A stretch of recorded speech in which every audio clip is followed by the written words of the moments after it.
Chapter 8. Representative Things. The acquisition of knowledge by mere verbal signs is tedious and generally difficult. All kinds of teachers, from the teachers of babes to the dignified professors of the highest branches of philosophy and science, are so convinced of this that where the case admits of it, they endeavour to exemplify by representations addressed to the senses of their disciples. Thus, the teacher of a child is not content with telling his pupil that HOUSE stands for house, but he demonstrates it by presenting him with the representation or picture of a house. This impresses the idea on the child's mind indelibly, so that whenever he sees the word house, this representative word is immediately succeeded in his mind by the idea or image of the thing itself. The professor of mathematics points to his representative diagrams, the chemist to his experiments, and so forth, all of them for the common purpose of making more intelligible the precepts they inculcate. Knowledge of all things gains access to the human mind by all the senses, by seeing, by hearing, by tasting, smelling, and feeling. If only one sense be engaged in the acquisition of it, it is not likely to be so quickly and comprehensively acquired as when two or more senses are employed. The prophets of Israel were sometimes made to see, hear, taste, and smell, and feel in relation to one and the same subject before they were permitted to make known or deliver their message to the rulers and people of the nation. This gave them a full assurance of knowledge, which could not be made more certain, seeing that there remained no other avenue to their minds, no sixth sense to receive additional impressions. It is manifest from the divine oracles that God teaches men as they teach one another, not by precept only, but by example, type, or representation also. This is apparent from the many visions seen by the prophets, who, in describing what they saw, delineate and paint it, as it were, on the minds of those that read their descriptions. So that in this way the visions are transferred from their minds to them. Vision, however, is not the only representative mode of instruction exhibited in the sacred scriptures. The events of Israel's history, the leading men who figured in their several generations, the temple furniture, national festivals, and other institutions of their law, are all representative things. That is, things illustrative or shadowing forth as something God has declared shall be. The proof of this is contained in the following passages. Thus it is written in the 1st of Corinthians chapter 10, verse 6, "These things were our examples, typoi, types, to the intent we should not lust after evil things, as they also lusted." The things here referred to were the overthrowings of the Israelites in the wilderness because of the displeasure of God at the faithlessness and obduracy of their hearts. Although he brought them safely through the tempestuous sea, fed them with angels' food, and slaked their raging thirst with water from the flinty rock. The food, the drink, and the rock were styled spiritual meat, spiritual drink, and the spiritual rock, the spirituality of which they did not perceive. The word spiritual in this place is pneumatikon in the original text, and evidently means figuratively, typically, or representatively. For, says the apostle, that rock was, or represented, the Christ, from whom rivers of living waters were to flow. The rock in Horeb was indeed a beautiful and expressive emblem of the Lord Christ. For when Moses smote it, Yahweh's representative stood upon the top of it, thereby connecting the Lord and the rock as the sign and the thing signified. From the 7th to the 10th verses of this chapter, the Apostle cites various instances of the perverseness of Israel in the wilderness, notwithstanding the goodness of God to them, and finishes his citations by declaring that all these things happen unto them for ensamples or types, and they are written for our admonition, upon whom the ends of the world, or ages of the law, are come. The dedication from which is that the gospel was preached to the generation of Israel that came out of Egypt, as well as to the generation contemporary with the apostles. But that it did not profit them because, although baptized unto Moses, they did not continue in the faith, but turned back in their hearts to Egypt. So also the belief of the same gospel would be unprofitable for those who are baptized unto Christ, if they continue not in the faith, but commit sin even as they. But these representative things, or ensamples, do not find their full and complete significancy in the spiritualities pertaining to the believers of the truth as it is in Jesus. They have a meaning which will appear only at the engrafting of Israel again into their own olive tree.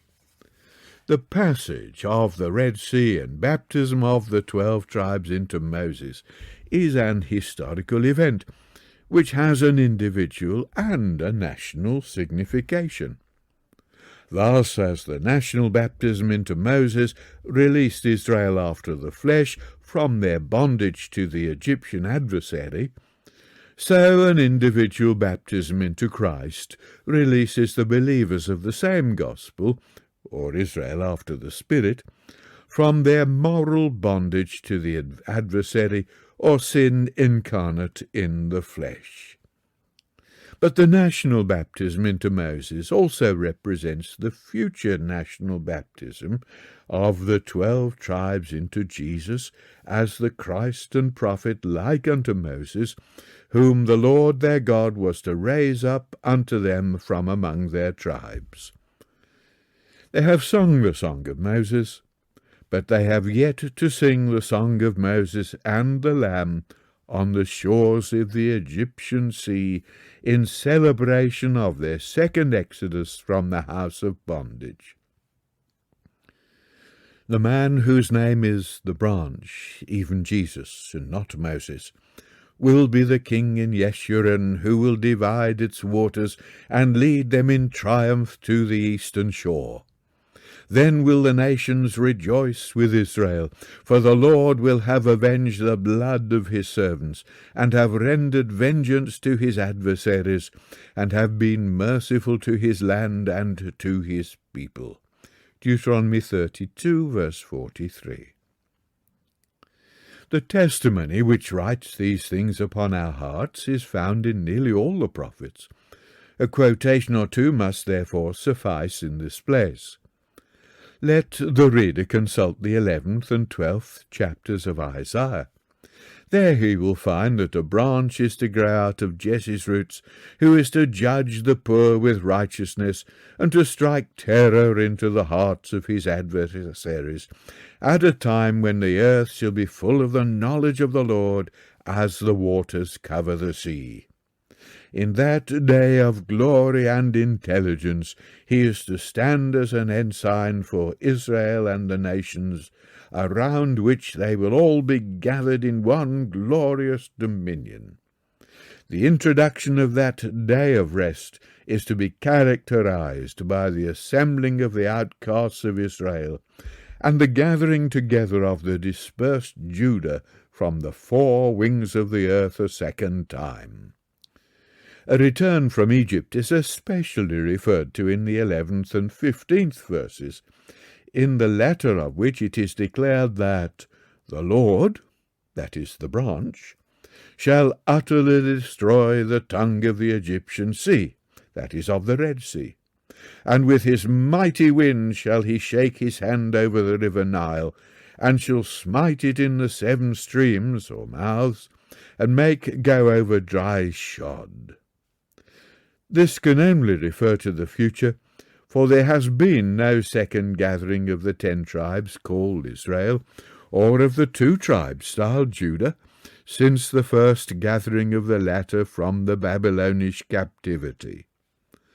The branch whose name is the Lord our righteousness, Jeremiah 23, verses 5 and 6, is the ensign and the gatherer, for Yahweh formed him from the womb to be his servant, to bring Jacob's tribes to him again, and to restore the desolations of Israel.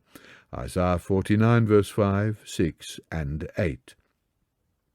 He is Yahweh's servant, then, to do all these things which are the exact antitype of what Moses effected, and therefore illustrated or represented by the redemption from Egypt.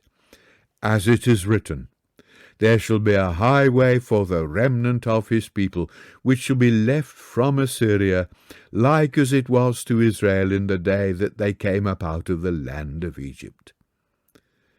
The result of the second national redemption from civil and ecclesiastical bondage among the Gentiles will be the restoration of political harmony and concord among the 12 tribes, their national supremacy over the rest of the world, and their drawing water out of their own country's wells in safety, and therefore termed the wells of salvation in their song of joyful thanksgiving for the restoration of their land and kingdom by the repairer of the breach, the restorer of the paths to dwell in.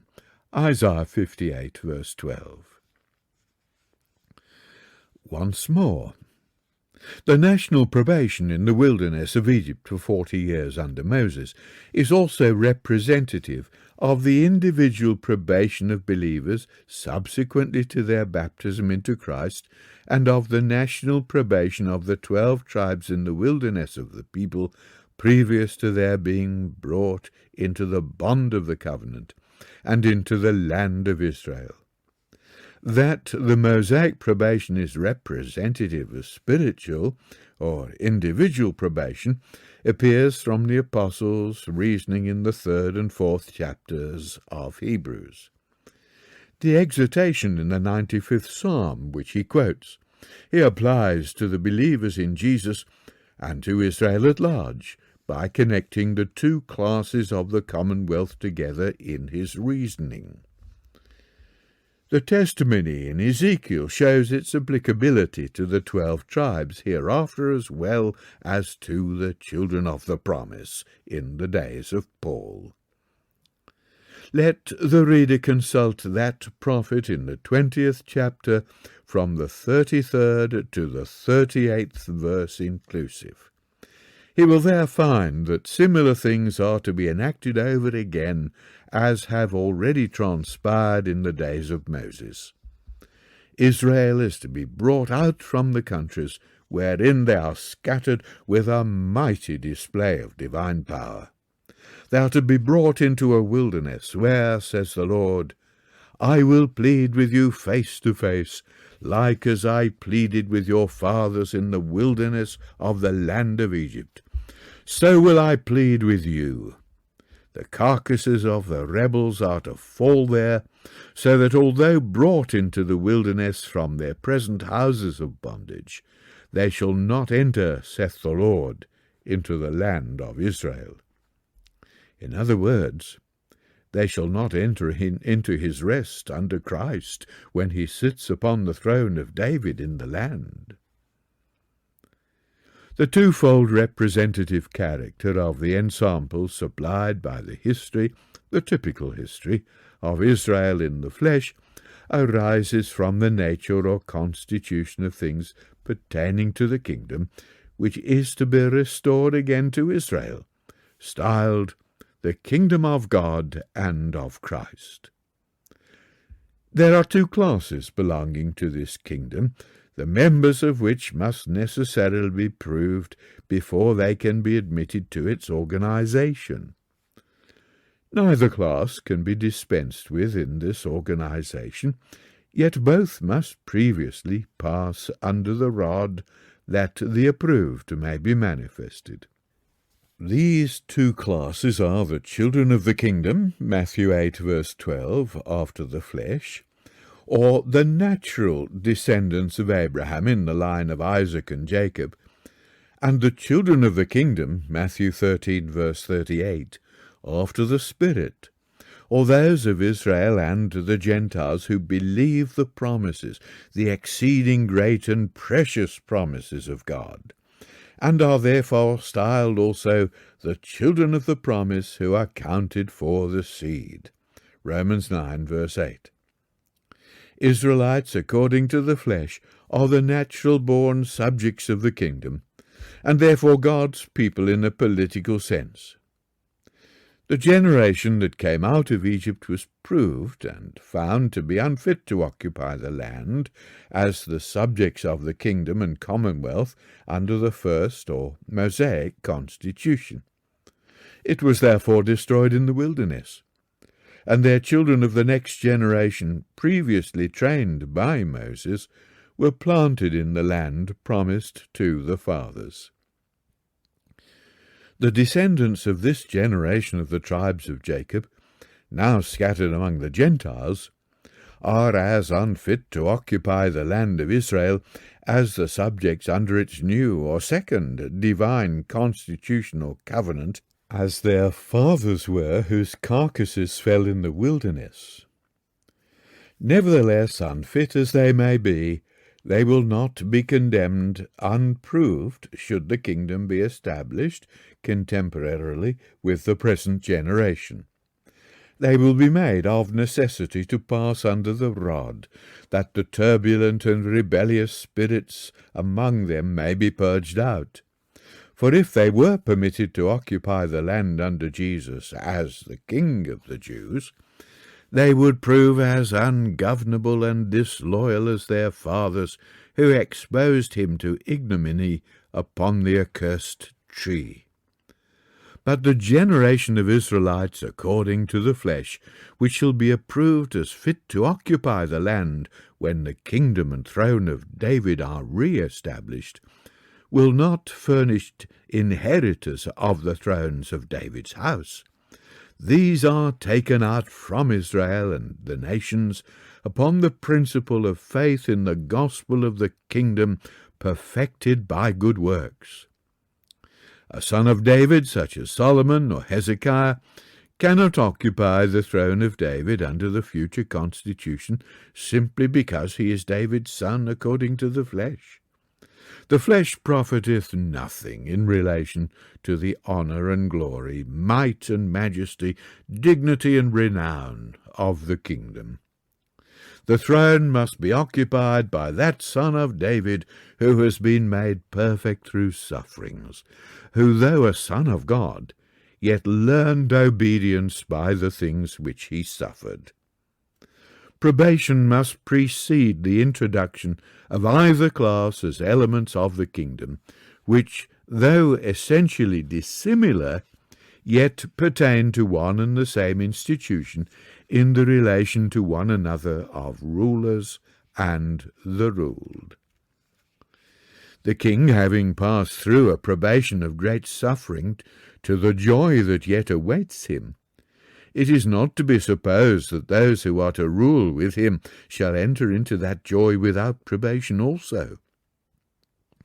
The co-rulers with Christ must be proved as well as he, for none can reign with him who do not suffer with him in some way or other.